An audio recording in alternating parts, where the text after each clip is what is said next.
In the heart of the ancient world, amidst the ruins of a once great city and the echoes of a people longing for restoration, the words of Isaiah rang with a promise that transcended time. The year of the Lord became a beacon of hope, illuminating the path for those who wandered in darkness. This narrative unfolds the profound themes captured in Isaiah chapter 61, where the character and mission of the Messiah are beautifully intertwined with the future blessings promised to the church, culminating in a chorus of praise that resonates through the ages. Before we continue, just a reminder to like this video, subscribe to our channel, and hit that notification bell. By doing so, you'll stay connected and up to date with future content. Now, let's continue delving into Isaiah chapter 61 and the message God has in store for us. Isaiah begins with a declaration that lays the groundwork for understanding the Messiah's character and office. He proclaims, "The Spirit of the Sovereign Lord is upon me." Here, we see the profound truth that while the prophets of old received the Holy Spirit to deliver God's messages, Christ embodies the fullness of that Spirit. He is not merely a vessel.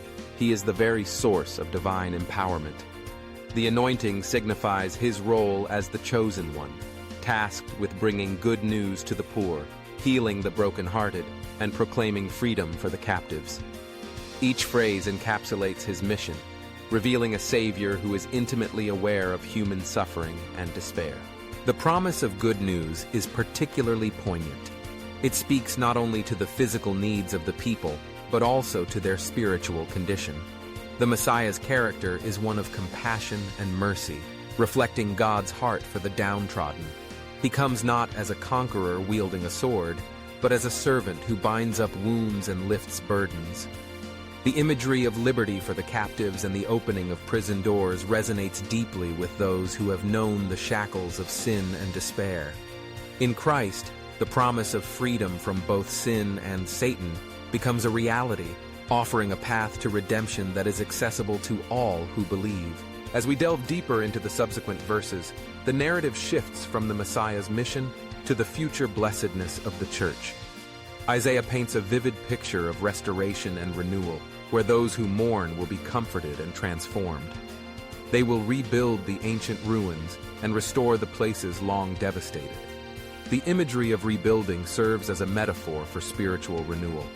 The church, empowered by the Holy Spirit, is called to participate in this divine restoration. Just as the Jews returning from Babylonian captivity were given the promise of a new beginning, so too are all believers invited into this transformative work. The blessings promised to the church extend beyond mere physical restoration. They encompass a profound spiritual renewal, where the faithful are called oaks of righteousness, a planting of the Lord for the display of his splendor. This imagery evokes strength and stability, suggesting that those who are rooted in Christ will not only endure, but will thrive. The church, as the body of Christ, is entrusted with the mission of reflecting his glory to the world. The honor of being called kings and priests is bestowed upon believers, signifying their elevated status in the kingdom of God. This calling is not one of privilege alone, but of responsibility, inviting each individual to serve and lead with humility. In contrast to the prophets, who spoke as instruments of God's revelation, Christ embodies the message he delivers. His life is a testament to the fulfillment of the promises made throughout history. He does not merely announce freedom, he embodies it. The humility required to receive the gospel is a theme that echoes throughout the narrative. It is a call to recognize our need for a Savior, to acknowledge our brokenness, and to surrender to the transformative power of grace. The Holy Spirit plays a pivotal role in this revelation, illuminating our hearts to the reality of our condition and the hope found in Christ. As the narrative unfolds, the church's praises rise, culminating in verses that celebrate the eternal blessings associated with righteousness and salvation.